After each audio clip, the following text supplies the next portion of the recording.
మన ధ్యాన భాగంగా రాజుల 2వ గ్రంథం 22వ అధ్యాయము మొదటి 2 వచనాలు నేను చదువుతాను, గమనించండి.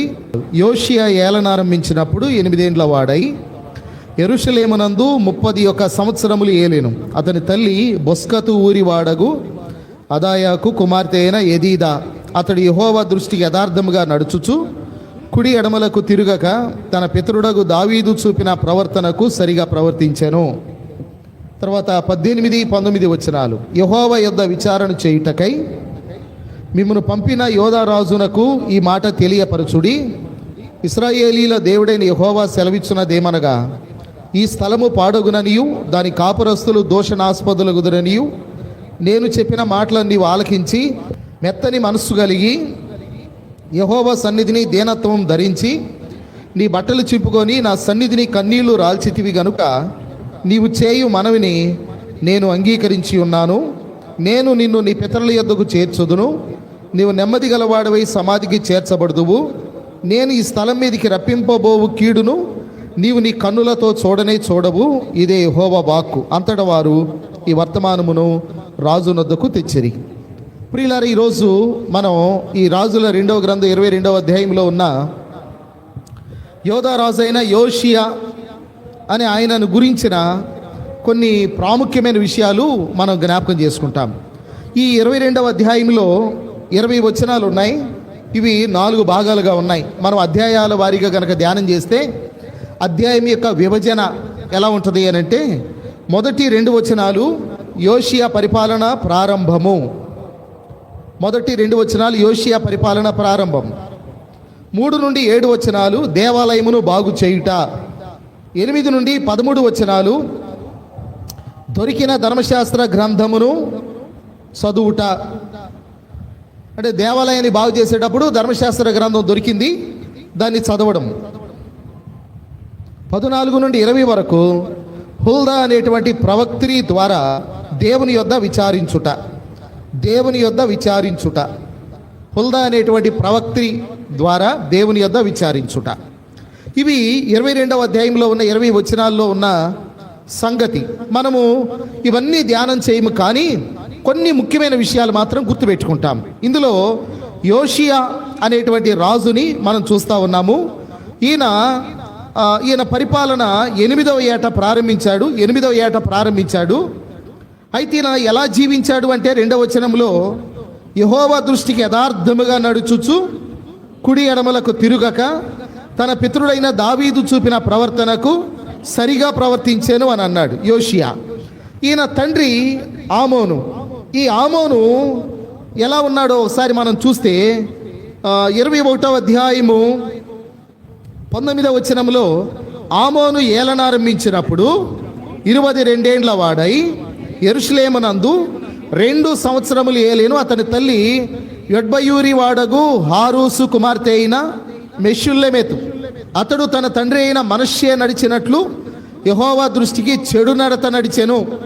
తన పితరుల దేవుడైన యెహోవాను విసర్జించి యెహోవా మార్గమందు నడువక తన తండ్రి ప్రవర్తించినట్లు తానును ప్రవర్తించుచు తన తండ్రి పూజించిన విగ్రహములను తానును పూజించాను.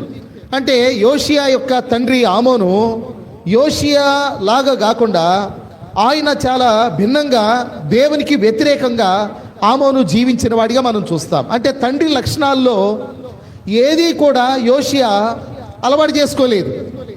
కాబట్టి సాధారణంగా తండ్రి ఏమి చేయుట కుమారుడు చూచునో దానినే కానీ వేరొకటి చేయడు అని యేసుప్రభు అన్నారు. కానీ కొంతమంది జీవితంలో అది భిన్నంగా ఉంది. తండ్రి దుర్మార్గుడు, ఆయన దేవునికి వ్యతిరేకంగా జీవించాడు, కానీ కుమారుడు అలా జీవించలేదు.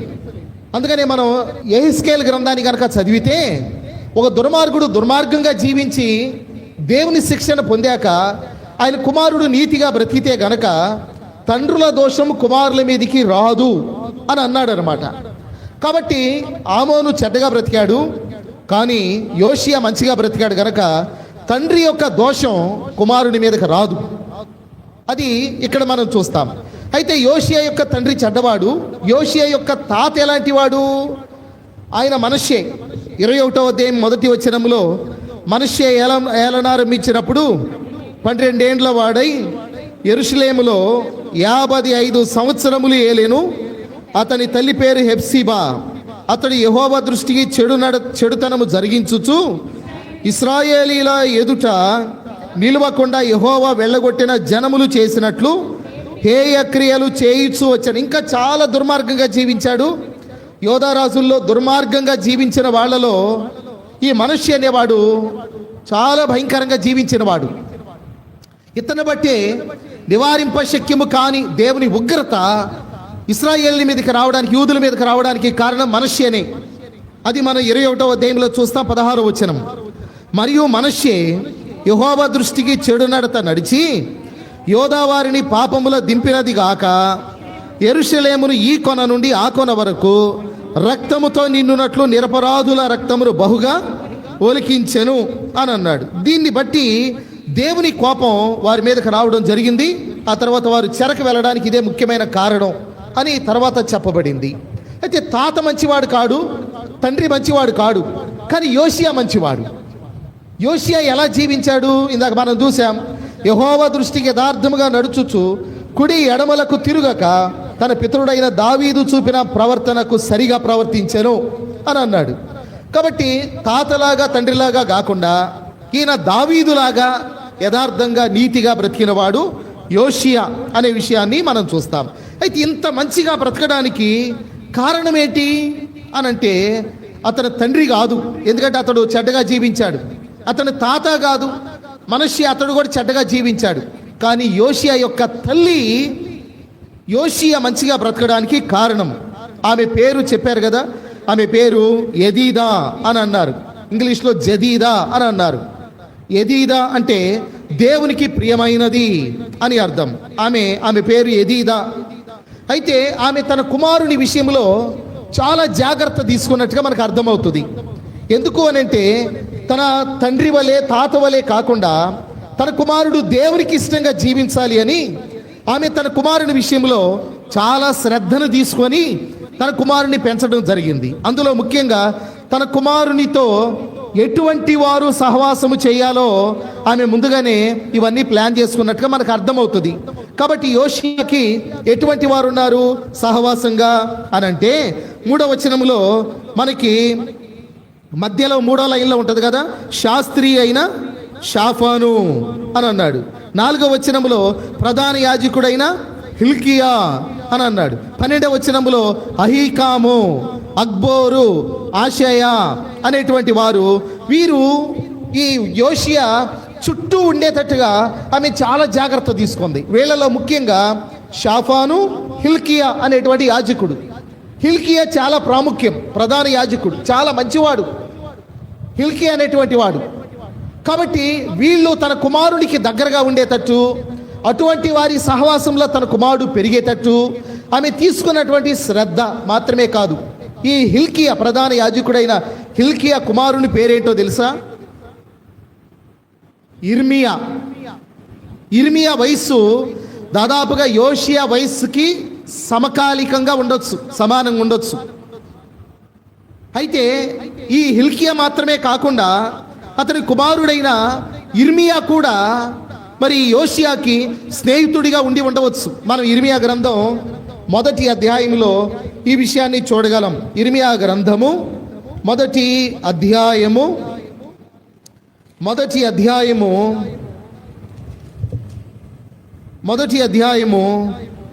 2వ వచనం.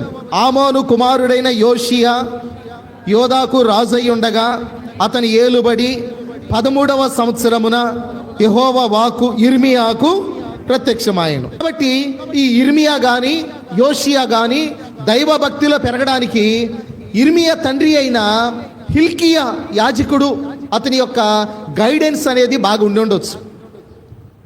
ఇలా శ్రద్ధ తీసుకుంది ఎవరు అనంటే యోషియా తల్లి అయినటువంటి యెదీదా అనేటువంటి ఆమె. కాబట్టి యెదీదా ఆమె పేరు అక్కడ ప్రస్తావించడానికి ముఖ్య కారణం ఆమె తన కుమారుని దైవభక్తిలో పెంచడానికి ఆమె ఎంత జాగ్రత్త తీసుకోవాలో అంత జాగ్రత్త తీసుకుంది. కాబట్టి ఈ యోషియా దైవభక్తిలో పెరిగిన వాడిగా మనం చూస్తూ ఉంటున్నాం. బైబిల్లో ఒక మాట ఉంది, బాలుడు నడవలసిన త్రోవను వానికి నేర్పుము, వాడు పెద్దవాడైనప్పుడు దాని నుండి తొలగిపోడు. అని రాయబడి ఉన్నది. కనుక మనం సృష్టికర్తను ఎప్పుడు జ్ఞాపకం చేసుకోవాలి? బాల్య దినాలు ఎందే, బాల్య దినములు ఎందే సృష్టికర్తను స్మరణకు తెచ్చుకోవాలి. ఈ యోషియా 8వ ఏట ఆయన యెరూషలేమునందు ఏలడం ప్రారంభించి ఆయన మరి పరిపాలించినట్టుగా మనం చూస్తాము. ఆయన పరిపాలించినప్పుడు 8వ ఏట అని రాయబడి ఉన్నది. అయితే 8వ ఏట ఆయన ఏం చేశాడో తెలుసా? ఇంకా దినవృత్తాంతాల 2వ గ్రంథం 34వ అధ్యాయము మొదటి నుండి, యోషియా ఏలన ఆరంభించినప్పుడు 8 ఏండ్ల వాడై యెరూషలేములో 31 సంవత్సరములు ఏలెను.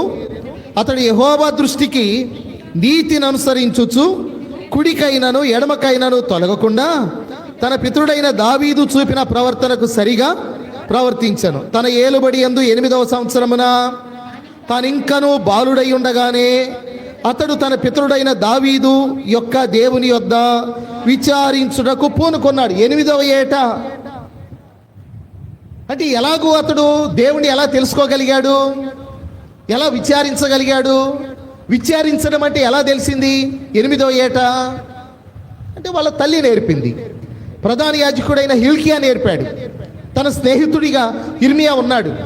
ఆ భక్తిలో పెరిగినవాడు, ఆ వాతావరణంలో పెరిగినవాడు. తండ్రి దుర్మార్గుడు, తాత దుర్మార్గుడు. ఆ వాతావరణాన్ని అంటనీయకుండా తన తల్లి తన కుమారుడైన యోషియాను ప్రత్యేకంగా పెంచిందిగా దేవునికి ప్రియమైనది ఎదీదా అనే విషయాన్ని మనం చూస్తా ఉన్నాం. కనుక పిల్లలు పెంచే విషయంలో తల్లిదండ్రులు చాలా జాగ్రత్త తీసుకోవాలి. పిల్లలతో ఎటువంటి వారు సహవాసం కలిగి ఉంటున్నారో, ఎలాంటి వారి సహవాసంలో పిల్లలు ఉంటున్నారో జాగ్రత్తగా అబ్జర్వ్ చేయాలి. స్కూల్కి వెళ్ళినప్పుడు, కాలేజీకి వెళ్ళినప్పుడు మన పిల్లలతో ఎవరు సహవాసం కలిగి ఉంటున్నారు, ఎటువంటి వారి సహవాసంలో ఉంటున్నారు అనే దాన్ని జ్ఞాపకం చేసుకోవాలి, గుర్తించాలి, మనం గమనించాలి.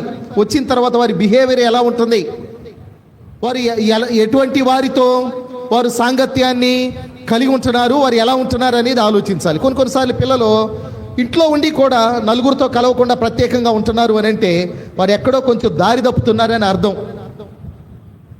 ఇంట్లో ఉండి కూడా నలుగురితో కలవకుండా ప్రత్యేకంగా ఉంటూ ఒక ప్రక్కనుంటూ మాట్లాడడానికి కూడా ఇంట్రెస్ట్ చూపకుండా ఏదన్నా అడిగితే విసుక్కున్నట్టుగా ఏదో ఒక మాట అలా చెప్పేసి మళ్ళీ ప్రక్కకి వెళ్ళిపోయి వాళ్ళు ఏదో ప్రత్యేకంగా ఉన్నట్టుగా కనపడుతున్నారు అని అంటే కనుక సైకలాజికల్గా వారు ఎక్కడో దారి తప్పుతున్నారని అర్థం. దాన్ని గమనించడం అనేది చాలా ప్రాముఖ్యం. దుష్ట సాంగత్యము మంచి నడవడిని చెరుపును అని బైబిల్ చెప్తా ఉంది. దుష్ట సాంగత్యం మంచి నడవడిని చెరుపును, జ్ఞానులతో సహవాసం చేయవాడు జ్ఞానము గలవాడగును అని ఉంది. తర్వాత సామెతలు 31వ అధ్యాయంలో గుణవతిని గురించి మాట్లాడుతూ ఆమె తన ఇంటి వారి నడతలు బాగుగా కనిపెట్టును అని ఉంది. తమ ఇంటి వారి నడతలు బాగుగా కనిపెట్టును. కొన్నిసార్లు పిల్లలు మాట్లాడుతున్నప్పుడు మనం అర్థం చేసుకోవచ్చు వారి యొక్క హృదయంలో ఏముందో, వారు ఎలాంటి అభిప్రాయాలు కలిగి ఉన్నారో, వారి యొక్క స్నేహాలు ఎలా ఉన్నాయో, వారు ఎటువంటి మార్గంలో ఉన్నారో, వారి పనులను బట్టి వారి మాటలను బట్టి గమనిస్తూ ఉండడం అనేది వివేచన అని అంటారు. దాన్ని వాళ్ళు చెప్పరు, కానీ గమనించడం అనేది వివేచన. కాబట్టి వివేకము కలిగి ఉండడం అనేది చాలా ప్రాముఖ్యం. కాబట్టి ఆమె యొక్క పాత్ర కుమారుని మీద చాలా ఉన్నట్టుగా మనం చూస్తాం. అయితే కొంతమంది మరి తమ పిల్లల్ని పట్టించుకొని వారు ఉన్నారు. ఏం చేసినా, ఏది చూసినా, ఏది చేసినా, ఎలా మాట్లాడినా వారు ఏమీ పట్టించుకోరు. వారు ఎలాంటి వారు అని అంటే యోబు గ్రంథములో అటువంటి వారిని గురించి ఎలా చెప్పాడు. యోబు గ్రంథం 39వ అధ్యాయము 13వ వచనములో నిప్పుకోడి సంతోషము చేత రెక్కలను ఆడించును, రెక్కలను వెంట్రుకలను దానికి ఉన్నందున అది వాత్సల్యము గలదిగా ఉన్నదా? లేదు సుమి, అది నేలను దాని గుడ్లను పెట్టును, ధూళిలో వాటిని కాచును, దేని పాదమైనా దాని త్రొక్కవచ్చునని అయినను, అడవి జంతువు వాటిని చితక త్రొక్కవచ్చునని అయినను అనుకొనకయ్యే ఉన్నది. తన పిల్లలు తనవి కానట్టు వాటి ఎడలది కాఠిన్యము చూపును, దాని కష్టము వ్యర్థమైనను దానికి చింత లేదు. దేవుడు దానిని తెలివి లేని దానిగా చేశాడు, దానికి వివేచన శక్తి లేదు. కొంతమంది ఇలాంటి నిప్పుకోడి లాంటి వారు కదా. ఒక బిడ్డను కనడం ఎంత ప్రయాస అండి తల్లికి. కానీ అంత ప్రయాసపడి బిడ్డను కన్నా కొంతమంది ఆ బిడ్డల్ని పట్టించుకొని వారు ఉన్నారు. వారు ఏమైపోతున్నారు, ఎలాంటి మోసాల్లో పడిపోతున్నారో గమనించని వారు ఉన్నారు కదా. ఇప్పుడు పిల్లలు కొంతమంది ఆన్లైన్లో గేమ్స్కి అలవాటు పడి, తర్వాత బెట్టింగ్ యాప్స్కి అలవాటు పడి డబ్బులు పోగొట్టుకుంటూ పాడైపోతున్నారంటే వారు తప్పు మాత్రమే కాదు, తల్లిదండ్రులు తప్పు కూడా ఉంది. వాళ్ళు అలా చేస్తూ ఉన్నప్పుడు తల్లిదండ్రులు ఏం చేస్తూ ఉన్నారు? గమనించకుండా, పట్టించుకోకుండా కదా. కనుక దీని వెనక తల్లిదండ్రుల యొక్క బాధ్యత ఉంది, వారి యొక్క తప్పు కూడా ఉంది అని గుర్తుపెట్టుకోవాలి. కనుక 9 మాసాలు మోసి ప్రయాసపడి ప్రసవ వేదనతో బిడ్డను కని కదా, ఆ తర్వాత నిప్పుకోడిలాగా దాని ప్రయాస వ్యర్థమైపోయినా ఏమాత్రం చింతలేని నిప్పుకోడిలాగా బ్రతకడం, అది వివేచన లేకపోవడం, జ్ఞానం లేకపోవడం అని అర్థం అన్నమాట. కాబట్టి కొంతమంది అలాగ వాళ్ళ పిల్లల గురించి ఏ మాత్రం కూడా జాగ్రత్త పట్టింపు లేని వారు ఉన్నారు. వాళ్ళకి ఏ కాడికి తిన్నామా, మంచి బట్టలు కట్టుకున్నామా, ఇక అంతే చాలు. ఇంకా వాళ్ళ తిండి, వాళ్ళ సుఖము, వాళ్ళ ఆరోగ్యము, వాళ్ళ క్షేమం తప్ప ఇంకేమీ పట్టదు. ఇంకా వాళ్ళకి నిద్ర వస్తే ఎవరిని పట్టించుకోరు, తింటాం నిద్రపోవటం. ఇంకా మధ్యలో ఎవరైనా డిస్టర్బ్ చేశారంటే గొడ్డును బాధినట్టుగా బాధపడేస్తారు. పిల్లల గురించి ఏమాత్రం అవగాహన ఏమాత్రం ఉండదు కొంతమందికి. వీళ్ళు నిప్పుకోళ్ళు లాంటి వారు, అది ఆడవాళ్ళైనా మగవాళ్ళైనా సరే. పిల్లల బాధ్యత తల్లిదండ్రుల మీద ఉంది. కనడమే కాదు, వారిని పెంచడం అనే బాధ్యత కూడా ఉంది. దేవుని కొరకు పెంచడం అనే బాధ్యత ఉంది. ఇది గుర్తుపెట్టుకోవాలి. దేవుడిచ్చిన బహుమానం, దేవుని కొరకు పెంచాల్సిన బాధ్యత ఉంది. కనుక ఒక ఆమె జాన్ వెస్లీ గారి తల్లి ఇంగ్లాండ్ దేశంలో చాలా క్రితం జరిగింది. ఆమెకి 16 మందో 18 మందో పిల్లలు ఉండేవాళ్ళు దాదాపుగా. ఆ రోజుల్లో అంతంతమంది పిల్లలు ఉండేవాళ్ళు కదా. ఆమె ఏం చేసేదంటే అందరు పడుకున్నాక ఒక్కొక్కరి కోసం ప్రత్యేకంగా ప్రార్థన చేసేది. ఒక్కొక్కరి కోసం ప్రత్యేకంగా ప్రార్థన చేసేది. ఈ రోజుల్లో ఒకళ్ళు మహా అయితే ఇద్దరు, వాళ్ళు పెంచడానికి కూడా ఎంత విసుగో. ఇదివరకు రోజుల్లో డజన్లు పెంచేవాళ్ళు, 1/2 డజన్ తక్కువ లేకుండా ఉండేవాళ్ళు ఆ రోజుల్లో పిల్లలు. ఏ ఇంట్లో చూసినా వాళ్ళందరూ పెంచేవాళ్ళు బాగానే. కానీ ఒకళ్ళని పెంచడానికి, ఇద్దరిని పెంచడానికి విసుగొచ్చేసింది కొంతమందికి. చాలా కష్టపడిపోతూ ఉంటారు. కాబట్టి బాధ్యత లేని వారిగా ఉంటారు. వారు నిప్పుకోడి లాంటి వారు. ఎదీదాలాగా భారంతో పెంచేవారు ఉన్నారు, నిప్పుకోడిలాగా పట్టని వారు ఉన్నారు, మరికొంతమంది దుర్మార్గంగా పెంచేవారు కూడా ఉన్నారు. వాళ్ళ గురించి బైబిల్లో మనం చూస్తే దినవృత్తాంతాల 2వ గ్రంథం 22వ అధ్యాయం, దినవృత్తాంతముల 2వ గ్రంథం 22వ అధ్యాయము 2వ వచనం. అహజ్యా ఏలన ఆరంభించినప్పుడు 42 ఏండ్ల వాడై యెరూషలేములో 1 సంవత్సరం ఏలెను. అతని తల్లి ఒమ్రీ కుమార్తె, ఆమె పేరు అతల్యా. దుర్మార్గముగా ప్రవర్తించుటకు అతని తల్లి అతనికి నేర్పుచూ వచ్చాను గనుక అతడును అహాబు సంతతి వారి మార్గములందు నడిచెను అన్నాడు. దుర్మార్గంగా ప్రవర్తించడానికి అతని తల్లి అతనికి నేర్పింది. రేయ్, ఎవడరా నిన్ను కొట్టింది? నువ్వెందుకు ఊరుకున్నావురా? 4 కొట్టకుండా వచ్చావు నువ్వు. ఆ తల్లి నేర్పే పద్ధతి. నువ్వు ఆయన తన్నుకుంటే ఎందుకు వచ్చావురా ఇంటికి? నువ్వు తన్నులు తిని వస్తావంటరా ఇంటికి, నువ్వు తన్ని రావాలి అని నేర్పుతుంది ఆ తల్లి. దుర్మార్గంగా కాకుండా ఎట్లా నేర్పుతుంది? మంచి తల్లి అయితే ఏం చేసింది? వాడు ఎందుకు కొట్టాడు నిన్ను, నువ్వేం తప్పు చేశావు, ఏం జరిగింది ఆలోచించి, అవసరమైతే ఎవరు కొట్టారో వారి దగ్గరికి తీసుకెళ్ళి వీడేం చేశాడో అడిగి, వాడేం చేశాడో అడిగి, వాడు తప్పు అయితే కొట్టకూడదు నాయన అని చెప్పి వాడిని గద్దించి, లేక వాళ్ళ తల్లిదండ్రులకి చెప్పి, వీడి తప్పు అయితే వీడిని 2 బాధి, నువ్వు ఎందుకు అలా చేసావు, రెండోసారి ఇలా చేయొద్దని గద్దించి తీసుకురావడం మంచి తల్లి చేసే పని అది. కానీ ఆ తల్లి అలాంటిది కాదు, దుర్మార్గంగా ప్రవర్తించడం నేర్పింది. కాబట్టి కొంతమంది తమ పిల్లల్ని అలా నేర్పే వాళ్ళు ఉన్నారు కదా. వాళ్ళు ఒకటంటే నువ్వు 2 అను, వాడు 1 తిడితే నువ్వు 2 తిట్టు అని పని కట్టుకొని నేర్పి, అలా బూతులు కూడా నేర్పి తిట్టించేటువంటి మహాతల్లులు కూడా కొంతమంది అతల్లి అలాంటి వారు ఉన్నారు అనే విషయాన్ని మనం జ్ఞాపకం చేసుకుంటాం. కాబట్టి ఎదీనా అలాంటిది కాదు. ఆమె తన కుమారుని పట్ల చాలా శ్రద్ధను కలిగి ఉంది. తన కుమారునికి ఎటువంటి వారు స్నేహితులుగా ఉండాలో ఆమె ఆలోచిస్తూ ఆ మంచి వాతావరణంలో తన కుమారుడు పెరిగే విధంగా ఆమె జాగ్రత్త తీసుకుంది గనక ఈ యోషియా ఆయన బాల్యము నుండి దేవుని మార్గములో నడిచిన వాడిగా ఆయన గురించి మనం చూస్తూ ఉన్నాం. కాబట్టి ఈ యోషియాను గురించి మనం రాజుల 2వ గ్రంథం 22వ అధ్యాయంలో చదువుతూ ఉంటున్నప్పుడు ఈయన గురించి మనం ఒక 5 విషయాలు ముఖ్యంగా నేర్చుకోవాలి. 5 నేర్చుకోవాల్సిన వారమై ఉంటున్నాం. మొట్టమొదటిది, యోషియా దేవుని యొద్ద విచారణ చేయడం అనేది మనం గమనిస్తాం కదా. ఇందాక మనం దినవృత్తాంతముల 2వ గ్రంథము 34వ అధ్యాయంలో ఒకసారి చూసాం.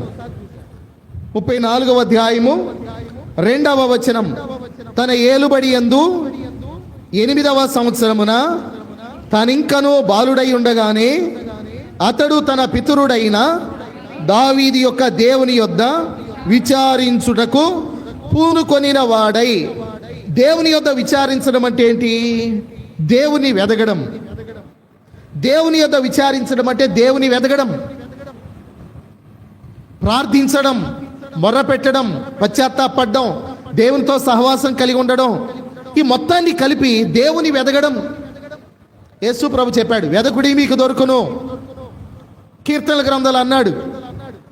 కీర్తనల గ్రంథాలు ఏమన్నాడంటే, మీరు వెదకండి, ఆయన సన్నిధిని మీరు వెదకండి, మీరు ఆయన సన్నిధిని వెదకండి, శ్రద్ధగా వెదకండి అని అన్నాడు. దేవుని వెదకడం అంటే దేవుని దగ్గర విచారించడం. మనం రాజుల 2వ గ్రంథంలో 22వ అధ్యాయంలో కూడా మనం గమనిస్తాం. 22వ అధ్యాయంలో ఇక్కడ 19వ వచనములో, ఇశ్రాయేలీల దేవుడైన యెహోవా సెలవిచ్చున్నదేమనగా, ఈ స్థలము పాడొగననియు దాని కాపురస్తులు దోషనాస్పదులగుదరనియు నేను చెప్పిన మాటలన్నీ ఆలకించి మెత్తని మనస్సు కలిగి యెహోవా సన్నిధిని దీనత్వము ధరించి నీ బట్టలు చింపుకొని నా సన్నిధిని కన్నీళ్లు రాల్చితివి గనుక నీవు చేయు మనవిని నేను అంగీకరించాను. దీన్నే దేవుని వెదకడం అని అన్నారు. దేవుని వెదకడం యొక్క ప్రాముఖ్యత యోషియా జీవితంలో మనం చూస్తూ ఉన్నాం. ఇలా దేవుని వెదకడం వలన ఏం జరిగింది? దేవుడు అన్నాడు కదా, నువ్వు ఇలాగ వెతికావు కాబట్టి, ఇలా పశ్చాత్తాపడ్డావు కాబట్టి నేను పంపిస్తాను అని చెప్పిన ఈ కీడు నీ కాలంలో రాకుండా నీ తర్వాత వచ్చింది. నువ్వు నెమ్మది కలిగి నువ్వు లోకాన్ని విడిచిపెట్టి వెళ్ళిపోతావు. అంటే దేవుని వెతికేవారు వారి జీవితంలో ఎలాంటి క్షేమాన్ని పొందుతారో యోషియా జీవితం నుండి మనం నేర్చుకుంటాం. దినవృత్తాంతాల 1వ గ్రంథం 16వ అధ్యాయం, దినవృత్తాంతముల 1వ గ్రంథం 16వ అధ్యాయము 10వ వచనం, ఆయన పరిశుద్ధ నామమును బట్టి అతిశయించుడి, యెహోవాను వెదకువారు హృదయమునందు సంతోషించుదురుగాక అన్నాడు. యెహోవాను వెదకువారు హృదయమునందు సంతోషించుదురుగాక. యోషియా దుఃఖము నుండి ఆనందములోనికి రావడానికి కారణం దేవుని వెదకడం, ఆయన పాదాలు వెదకడం, ఆయన సన్నిధిని వెదకడం, శ్రద్ధగా వెదకడం కదా. దేవుని వెదకడం అనే దానికి చాలా భావాలు ఉన్నాయి కదా. వాక్యం చదవడం, ప్రార్థన చేయడం, దేవుని మందిరానికి రావడం, దేవుని ఆరాధించడం, స్తుతించడం, ఇవన్నీ కూడా దేవుని వెదకడం అనే దానిలో ఉన్నటువంటివి. కాబట్టి దేవుని వెదికేవారు హృదయమునందు సంతోషిస్తారు. యోషియా జీవితంలో మనం ఏం చూస్తామంటే, ఆయన 8వ ఏట దేవుని దగ్గర విచారించడం ప్రారంభించాడు అని అంటే దేవుని వెదికేవాడిగా, దేవుని గురించి ఆలోచించేవాడిగా యోషియాని మనం చూస్తాం. రెండవది, యోషియా దేవుని వెదకడం అనే దానిలో రెండవది మనం చూస్తూ ఉన్నప్పుడు ఉజ్జీవములో లేఖనాల పాత్ర. ఒకటి దేవుని వెదకడం యొక్క ప్రాముఖ్యత, 2 ఉజ్జీవములో లేఖనాల పాత్ర. ఉజ్జీవము అంటే ఏమనుకుంటున్నారు? మీరందరూ నా వైపు చూడాలి. ఉజ్జీవం అంటే ఏమనుకుంటున్నారు మీరు? ఉజ్జీవం అంటే ఒకటి కాదు, కొన్ని ఉంటాయి. అంటే ఇప్పుడు 4-5 అనుకుందాం అనుకోండి. వాటిలో మీకు ఏది గుర్తుకొస్తాయి చెప్పండి. ఉజ్జీవం అంటే ఏంటి? ఉజ్జీవం అంటే నెహెమియా సంతోషించడం, దేవునిలో సంతోషించడం ఉజ్జీవం అంటే. ఇంకా చెప్పండి. అంటే అన్నీ కలిపితే ఉజ్జీవం అవుతుంది. ఉజ్జీవము అంటే దాని ఇంగ్లీష్లో రివైవల్ అన్నారు కదా. ఉజ్జీవము అంటే మీరు చెప్పేవన్నీ రైట్ అవుతాయి, అన్నీ కలిపితే ఉజ్జీవం అవుతుంది. ఒకటి దేవుల్లో సంతోషించడం ఉజ్జీవమే. ఇంకా ఉజ్జీవం అంటే ఇప్పుడు దేవుళ్ళు ఆనందిస్తూ పాటలు పాడడం ఉజ్జీవం కదా. నీరసంగా ఇట్లా చప్పట్లు కొట్టేవాళ్ళు చక్కగా చప్పట్లు కొడుతూ ఏకీభవించడం అది ఉజ్జీవం కాదా? అవునా కాదా? అంటే ఉజ్జీవంలో ఇవన్నీ భాగమే కదా. ప్రార్థన చేయడం, ఆరాధించడం, గంభీరంగా ఆరాధించడం కదా, అన్ని ఉజ్జీవంలో భాగం. కానీ అసలైన ఉజ్జీవము అనేది ఎలా ఉంటుంది అని అంటే, అసలైన ఉజ్జీవం అనేది అది బాహ్య సంబంధమైన క్రియలతో కూడింది కాదు. అసలైన ఉజ్జీవం అనేది అంతరంగానికి సంబంధించింది, హృదయానికి సంబంధించింది, హృదయంలో వచ్చే మార్పు. అది ఎలా ఉంటుంది అని అంటే, ఈ ఉజ్జీవము అనేది ఎలా ఉంటుంది అని అంటే, ఈ 22వ అధ్యాయంలోనే 19వ వచనాన్ని చూసాం కదా. 19వ వచనంలో మధ్యలో చదువుతున్నాను చూడండి. నేను చెప్పిన మాటలను నీవు ఆలకించి మెత్తని మనస్సు కలిగి, ఇది ఉజ్జీవం అంటే మెత్తని మనస్సు కలిగి యెహోవా సన్నిధిని దీనత్వము ధరించి నీ బట్టలను చింపుకొని నా సన్నిధిని కన్నీళ్లు రాల్చితివి గనుక అని అన్నాడు. చూసారా, ఇది ఉజ్జీవం. దీన్ని ఒక్క మాటలో చెప్పాలంటే విరిగి నలిగిన మనస్సు. ఉజ్జీవం అంటే విరిగి నలిగిన మనస్సు, హృదయంలో మనస్సులో వచ్చే మార్పు, మెత్తని మనస్సు కలిగి ఉండడం ఉజ్జీవం అంటే. కనుక ఉజ్జీవం అంటే పెద్ద పెద్ద కేకలు పెట్టడమే కాదు, ఉజ్జీవం అంటే హృదయంలో వచ్చే మార్పు.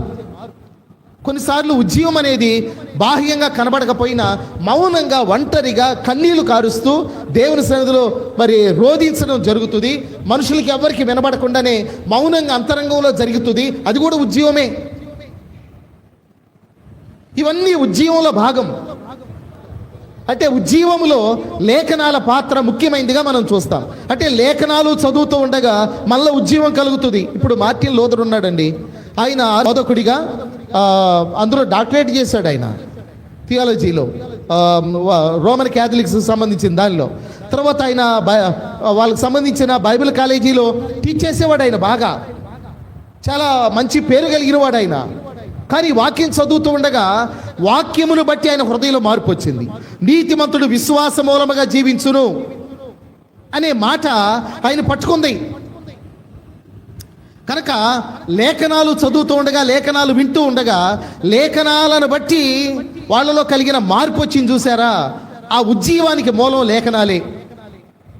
ఇక్కడ కూడా యోషియాలో ఉజ్జీవము కలగడానికి పాత్ర ఎవరిది ఉందంటే లేఖనాల పాత్ర ఉన్నట్టుగా మనం చూస్తాం. దేవాలయాన్ని బాగు చేయమని పంపించాడు యోషియా. పంపిస్తే వారు వెళ్ళి దేవాలయాన్ని బాగు చేస్తూ ఉన్నారు.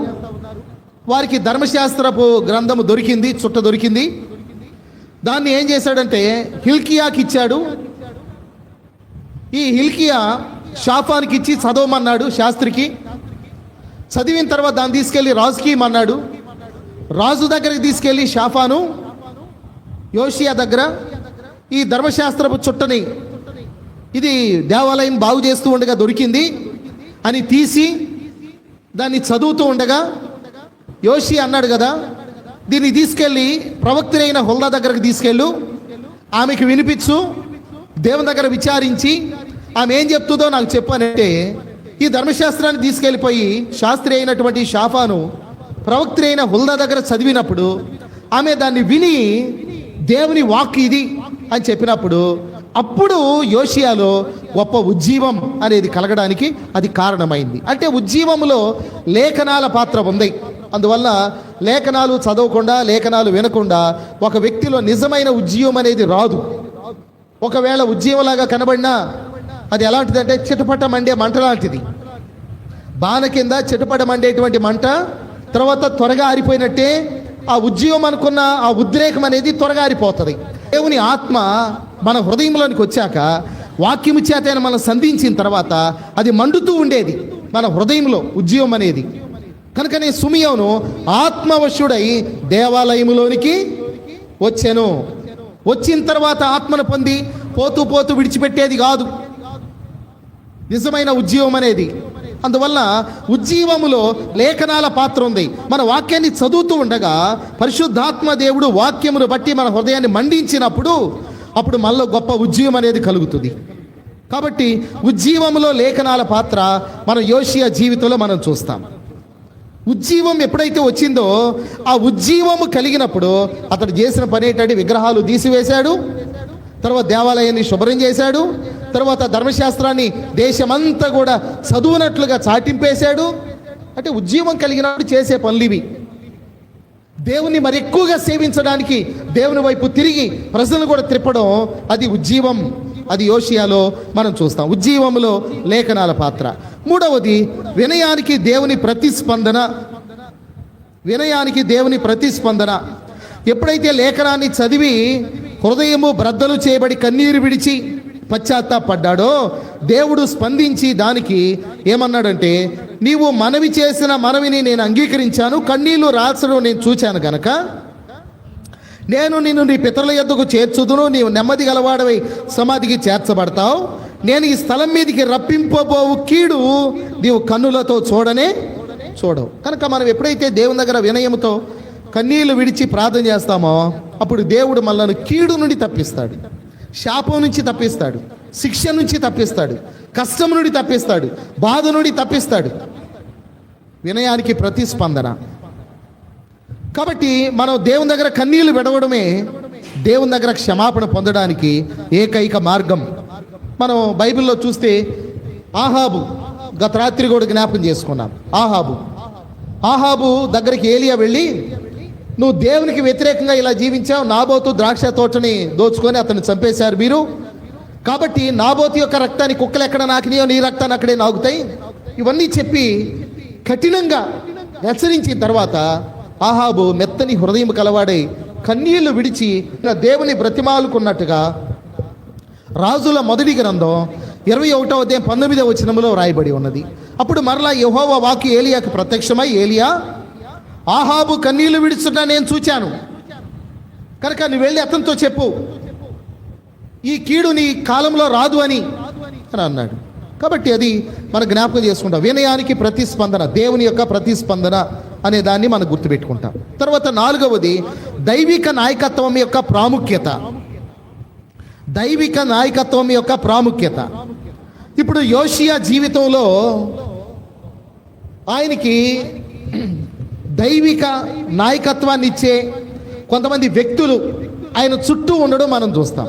పౌలు ఒక మాట అన్నాడు కొరింథీ పత్రికలో రాస్తూ, పౌలు నాటెను, అపోల్లో నీళ్లు పోసెను, వృద్ధి కలుగు చేసిన వాడు ఆ దేవుడే. తర్వాత పౌలు జీవితంలో పౌలుకి బాప్తిస్మ ఇచ్చిన వ్యక్తి వేరు. మీరు ఎవరైనా చెప్పగలరా ఆ వ్యక్తి పేరు? పౌలుకు బాప్తిస్మ ఇచ్చిన వ్యక్తి అననీయ, దమస్కుల అననీయ. పౌలుకు బాప్తిస్మ ఇచ్చింది అననీయ. మరి పౌలుని శిష్యులకు పరిచయం చేసిన వ్యక్తి ఎవరు? ఆయనే ముందుండి పౌల్ని పరిచయం చేయటమే కాదు, పౌలుకి ఒక గైడ్గా ఉన్నాడు. ఇంకొక మాట చెప్పాలంటే మెంటర్గా ఉన్నాడు. ఆయన అనేక విషయాలకి నేర్పినవాడు, దారి చూపినవాడు బర్నబా. తర్వాత అసలు పౌలు క్రైస్తవుడు కాకముందు యోధా మతంలో ఉండగా ఆయనకు ఒక గురువు ఉన్నాడు కదా, ఎవరైనా? గమలియేలు పాదముల యొద్ద నేను పెరిగాను అన్నాడు. గమలియేలు పాదముల దగ్గర పెరిగాను అన్నాడు పౌలు. అంటే గమలియేలు ఆయన ఒక పెద్ద గురువు. ఆయన దగ్గర ధర్మశాస్త్ర విద్య అభ్యసించిన వాడు పౌలు. అంటే పౌలు జీవితంలో గమలియేలు పాత్ర ఉంది, అననీయ పాత్ర ఉంది, తర్వాత బర్నబా పాత్ర కూడా ఉంది. అలాగా మన జీవితంలో కొంతమంది భక్తుల యొక్క పాత్ర ఉంటుంది.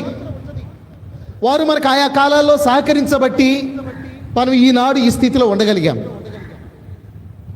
మనం వారిని గుర్తుపెట్టుకోవాలి.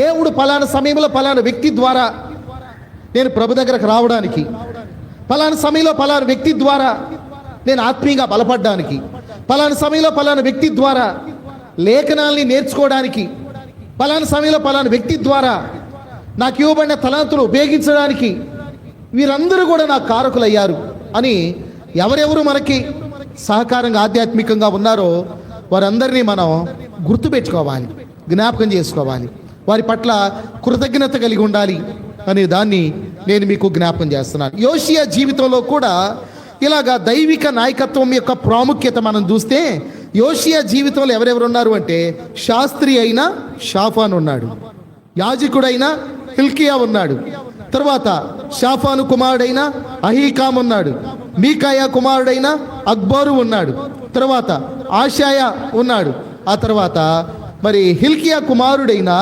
ఇర్మియా ఉన్నాడు.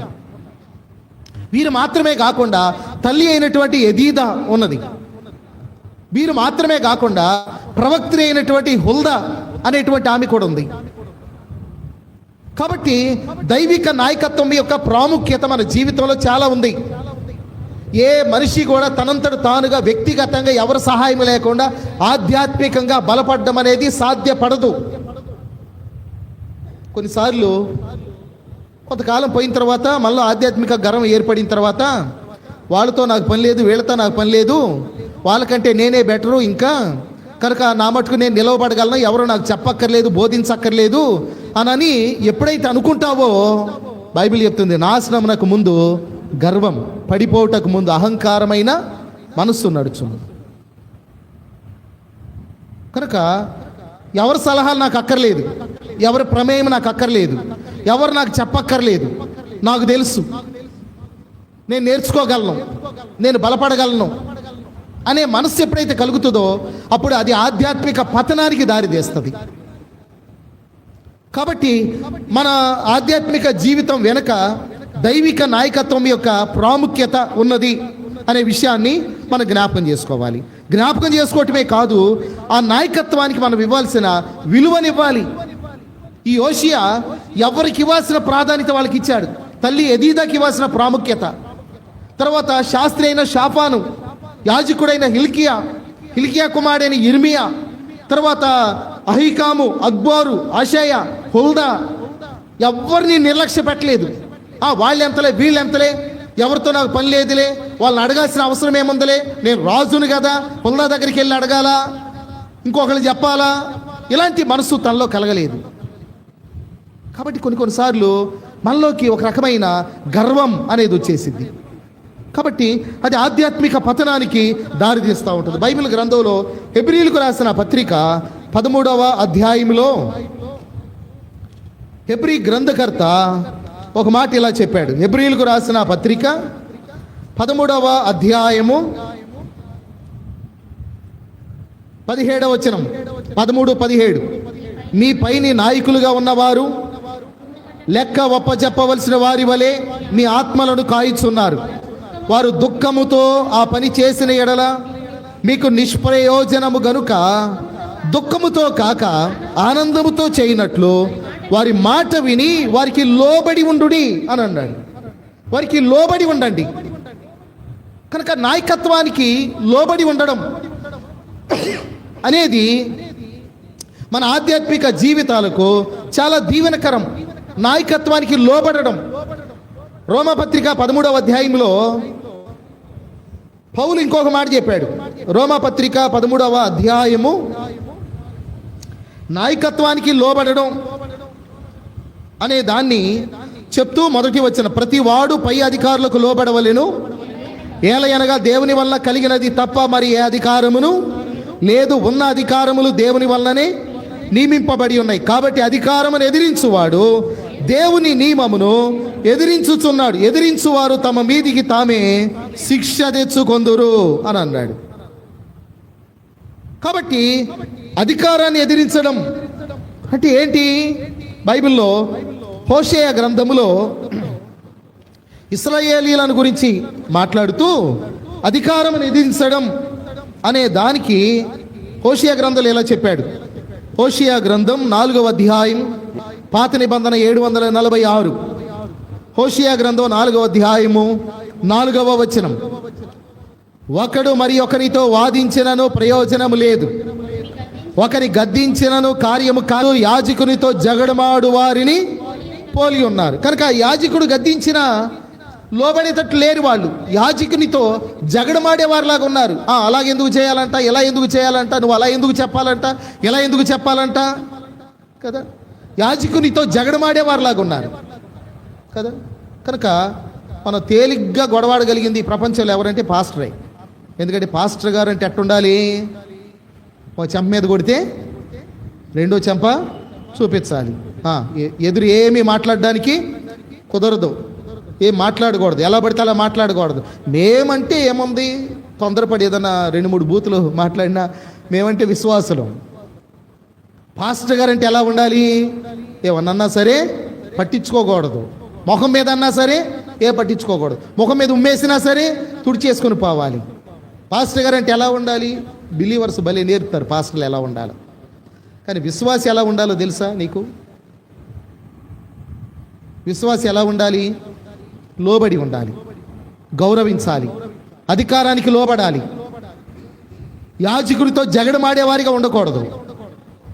కనుక వీరు జగడమాడేవారిగా ఉండారు. కనుకనే వారి మీదకి భయంకరమైన శిక్ష రావడం, ఆ శిక్షలో వారు చాలా కష్టాల పాలవ్వడం విలాప వాక్యంలో మనం చూస్తాము. ఈ విలాప వాక్యంలో వారు అలాంటి శిక్ష పొందడానికి కారణాలలో ఒక కారణం ఇలా చెప్పాడు. విలాప వాక్యములు 4వ అధ్యాయం, విలాప వాక్యములు 4వ అధ్యాయము 16వ వచనం. యెహోవా సన్నిధిని వారిని చెదరగొట్టెను, ఆయన ఇక మీదట వారిని లక్ష్య పెట్టడు. యాజకుల ఎడల జనులు గౌరవము చూపకపోయిరి, పెద్దల మీద దయ చూపకపోయిరి అన్నాడు. యాజకుల ఎడల జనులు గౌరవం చూపకపోయిరి. వారు శిక్షింపబడడానికి కారణాలలో ఒక కారణం. కాబట్టి దైవిక నాయకత్వం యొక్క ప్రాముఖ్యత మన జీవితాల్లో ఉంది. మనం ఎవరికి ఇవ్వాల్సిన ప్రాధాన్యతను వారికి ఇవ్వాలి, ఎవరిని గనపరచాలో వారిని గనపరచాలి, ఎవరికి ఇవ్వాల్సిన గౌరవాన్ని వారికి ఇవ్వాలి. బైబిల్లో మరి సామెతల గ్రంథంలో జ్ఞాని అయిన సొలొమోను ఓ మాట చెప్పాడు. ఈ మాట ఎందుకు చెప్పాల్సి వచ్చింది అని అంటే, కొంతమంది ఏమంటారంటే, నేను దేవుణ్ణి మాత్రమే గౌరవిస్తా, దేవుణ్ణి మాత్రమే గనపరుస్తా, దేవునికి మాత్రమే విలువనిస్తా, ఎవ్వరిని నేను లెక్క చేయను, మిగతా అందరు మనుషులే, వాళ్ళు ఎంత గొప్ప పాస్టర్ అయినా సరే నాకు వాళ్ళంటే లెక్కలేదు, నేను దేవుణ్ణి మాత్రమే గౌరవిస్తా అనే వాళ్ళు ఉన్నారు కదా. దాన్ని ఏమన్నారంటే అతిభక్తి అంటారు దాన్ని. అట్లాంటి వాళ్ళ గురించి 24వ అధ్యాయం సామెతలో ఇలా చెప్పాడు. సామెతలు 24వ అధ్యాయము 21వ వచనం. నా కుమారుడా యెహోవాను గనపరచుము, రాజును కూడా గనపరచుము. అంటే కొంతమంది నేను దేవుణ్ణే గనపరుస్తా, ఇంకెవ్వరిని లెక్క చేయను, ఎంత తోడైనా లెక్క చేయను, ఇలాంటి మాటలు మాట్లాడే వాళ్ళు ఉన్నారు కొంతమంది. అది ఆధ్యాత్మిక గర్వం. అందుకని అన్నాడు, నా కుమారుడా యెహోవాను గనపరచుము, రాజును కూడా గనపరచు. అలాగూ చేయని వారి జోలికి పోకుము, అట్టి వారికి ఆపద హఠాత్తుగా తటస్థించును, వారి కాలం ఎప్పుడు ముగియునో ఎవరికి తెలియను అన్నాడు. అంటే నేను దేవుని మాత్రమే కనపరుస్తాను, దేవుని మాత్రమే గౌరవిస్తాను, ఎవరిని లెక్క చేయను ఇంకా అంటూ సేవకుల్ని మాత్రం కూడా గౌరవించకుండా బ్రతికే వాళ్ళు ఉన్నారు చూసారా, వాళ్ళ గురించి చెప్పాడు అక్కడ. అట్టి వారికి ఆపద హఠాత్తుగా తటస్థిస్తుంది, వారి కాలం ఎప్పుడు వచ్చినా వారికి తెలియదు, నువ్వు అట్టి వారి జోలికి వెళ్ళవద్దు అని కూడా అన్నాడు. అయితే మనం ఏం చేయాలి? ఆధ్యాత్మిక నాయకత్వాన్ని గౌరవించాలి, ఘనపరచాలి, వారికి లోబడి వారి మాట వినాలి అని హెబ్రీ పత్రిక 13:17లో చెప్పాడు. అంత మాత్రమే కాదు, మరికొన్ని సలహాలు కూడా చెప్పాడు పౌలు. తిమోతికి రాసిన మొదటి పత్రిక 5వ అధ్యాయము, తిమోతికి రాసిన మొదటి పత్రిక 5వ అధ్యాయము 17-18 వచనాలు. బాగుగా పాలన చేయు పెద్దలను, విశేషముగా వాక్యమందును ఉపదేశమందును ప్రయాసపడు వారిని రెట్టింపు సన్మానములకు పాత్రులనుగా ఎంచవలెను. ఇందుకు నూర్చేడి ఎద్దుమూతికి చిక్కం వేయవద్దు అని లేఖనము చెప్పుచున్నది, మరియు పనివాడు తన జీతమునకు పాత్రుడు అని అన్నాడు. కనుక విశేషముగా వాక్యమందు ఉపదేశమందు ప్రయాసపడు వారిని రెట్టింపు సన్మానమునకు పాత్రులుగా ఎంచాలి. నీవెప్పుడైనా నీ జీవితంలో ఇలా చేయగలిగావా? రెట్టింపు సన్మానమునకు పాత్రులుగా ఎంచడం ఎందుకు అని అంటే, నూర్చేడి ఎద్దుమూతికి చిక్కం వేయవద్దని లేఖనం చెప్తుంది, పనివాడు తన జీతమునకు పాత్రుడు అని కూడా చెప్తుంది. ఇంకా మనం బైబిల్లో చూస్తే గలతీ పత్రికలు కూడా ఇలా చెప్పాడు. గలతీలకు రాసిన అపోస్తలుడైన పౌలు గలతీలకు రాసిన పత్రిక 6వ అధ్యాయము 6వ వచనం. వాక్యోపదేశం పొందువాడు ఉపదేశించు వానికి మంచి పదార్థములన్నిటిలో భాగమియ్యవలెను అన్నాడు. ఇది ఎప్పుడన్నా ఆలోచించారా? వాక్యం విని వెళ్ళిపోవటమేనా? వాక్యోపదేశం పొందువాడు ఉపదేశించువానికి మంచి పదార్థములన్నిటిలో భాగమియ్యవలెను అని అన్నాడు. అని తర్వాత ఏమన్నాడు? మోసపోకుడి, దేవుడు వెక్కిరింపబడడు. మనుష్యుడు మంచి పదార్థాల్లో భాగం ఇస్తాడా, దాని ఫలాన్ని పొందుతాడు, అదే కోస్తాడు. ఒకవేళ లక్ష్య పెట్టలేదా, అదే కోస్తాడు. మనుషుడు ఏమి విత్తునో ఆ పంటనే కోయును అని అన్నాడు. కాబట్టి మనుషుడు ఏమి విత్తుతాడో అదే కోస్తాడు.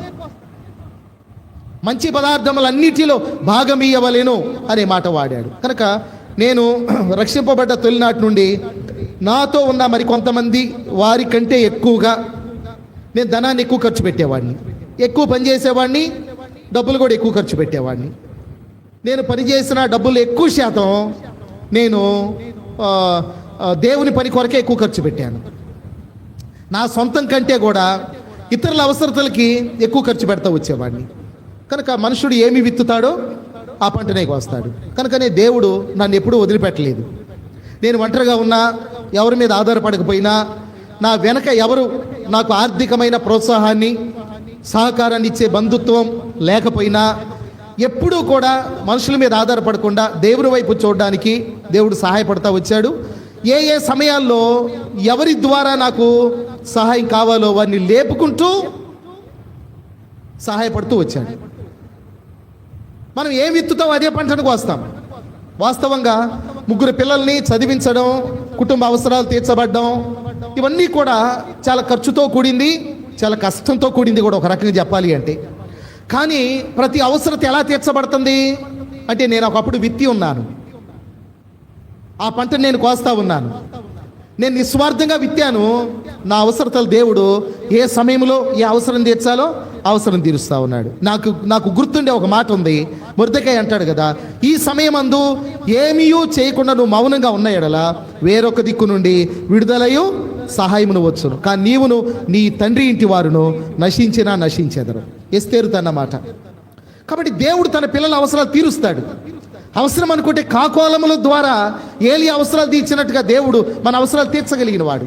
మనం విత్తితే దాని పంటను కోస్తాం. కాబట్టి మనుష్యుడు ఏమి విత్తుతాడో ఆ పంటనే కోస్తాడు. కాబట్టి నాయకత్వాన్ని మనం గౌరవించాలి, ఘనపరచాలి. దైవిక నాయకత్వం యొక్క ప్రాముఖ్యత మన జీవితాల్లో చాలా ఉన్నది అనే విషయాన్ని మనం గుర్తుపెట్టుకోవాలి. యోషియా జీవితం వెనుక దైవిక నాయకత్వం యొక్క ప్రాముఖ్యత మనం చూస్తూ ఉన్నాం. చివరిగా ప్రవచన స్వరం యొక్క విలువను మనం చూస్తాం. ప్రవచన స్వరం యొక్క విలువ అదేంటి అంటే, ఈ యోషియా దగ్గరికి శాస్త్రి అయిన షాఫాను వచ్చి ధర్మశాస్త్రాన్ని తెరిచి దాన్ని చదివాడు. ఆయన కొంత అర్థమైంది, కొంత అర్థం కాల. ఎందుకంటే దాంట్లో యెరూషలేము మీదకి రాబోతున్న శిక్షణ గురించి ఉంది. అది ఎవరిని బట్టి? మనుష్యాన్ని బట్టి. అది ఇప్పుడు యోషియాకు దొరికింది. షాఫాను చదువుతూ ఉన్నాడు. అయితే ఆయనకి పూర్తిగా అర్థం కాలేదు. అప్పుడు ఆయన ఏం చేశాడంటే, హుల్దా అనేటువంటి ప్రవక్త్రి దగ్గరకు పంపించి దీన్ని చదివి వినిపించి దేవుడు ఏం చెప్తున్నాడో దాన్ని కనుగొని నాకు వచ్చి చెప్పమని అడిగాడు. వారు వెళ్ళి హుల్దాతో మాట్లాడారు. హుల్దా చెప్పింది, ఆ మాటలు విన్నాడు, పశ్చాత్తాపడ్డాడు, రోధించాడు, కన్నీరు విడిచాడు. అంటే ప్రవచన స్వరానికి ఆయన ఎంత విలువనిచ్చాడో మనం చూస్తాం. అంతేగాని హుల్దా చెప్పడం ఏంటి, నేను వినడం ఏంటి, ఆడోళ్ళు చెప్పడం ఏంది, ఆడోళ్ళు పాడడం ఏంది, ఆడోళ్ళు ప్రార్థన చేయటం ఏంది, ఇట్టనే వాళ్ళు ఉంటారు. వాళ్ళు ఏడవరు, ఇంకొకరిని ఏడవనీయరు. వాళ్ళు పాడరు, ఇంకొకరిని పాడనీయరు. వాళ్ళు చేయరు, ఇంకొకరు చేయనీయరు. ఆడోళ్ళు చప్పట్లు కొట్టడం ఏంది, ఆడోళ్ళు కంజర్లు కొట్టడం ఏంది, అదొక రకమైన అహంకారం. మనం ఈ విషయాలు గుర్తుపెట్టుకోవాలి. కొన్నిసార్లు దేవుడు స్త్రీలను కూడా ప్రత్యేకంగా వాడుకున్న సందర్భాలు కూడా ఉన్నాయి. కనుక పాటలు పాడవచ్చు, ప్రార్థన చేయవచ్చు, ఆరాధన చేయవచ్చు, చప్పట్లు కొట్టవచ్చు.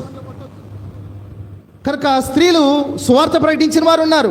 మొట్టమొదటి సువార్థికురాలు బైబిల్లో మనం చూస్తే, మరి సమరయ స్త్రీ వెళ్ళి ఊర్లో ఉన్న వారందరికీ చెప్పి ప్రభు దగ్గరికి తీసుకొచ్చి సువార్థికురాలు. తర్వాత మగ్దలేని మరియా, ఆమె వెళ్ళి చెప్పింది సహోదరులకి. ఆమె మొట్టమొదటిగా చూసింది. స్త్రీలు వెళ్ళి చెప్పారు అపోస్తులకి. ఇలాగా బైబిల్లో మనం చూస్తాం. కనుక ఈయన ప్రవచన స్వరానికి విలువనిచ్చాడు యోషియా. అంతేగాని వాళ్ళు చెప్తేంది వీళ్ళు చెప్తేనే నేను వినాలి అని అనుకోలేదు. దేవుని వాక్యం ఎవరు చెప్పినా, లేఖనాన్ని చదివి ఎవరు వివరించినా దానికి ప్రాముఖ్యతనిచ్చారు. కొంతమంది మనుషులను చూస్తారు, వాళ్ళు నచ్చితేనేమో వాక్యం వింటారు, వాళ్ళు నచ్చకపోతేనేమో. కొంతమందికి స్వాభిమానం, తప్పులేదు. కానీ నేనేం చెప్తానంటే ఎవరు చెప్పినా విను, ఎవరు చెప్పినా విను. ఇంకోటి కూడా చెప్తాను, చెడ్డ వాళ్ళ దగ్గర కూడా కొన్నిసార్లు మంచి విషయాలు ఉంటాయి.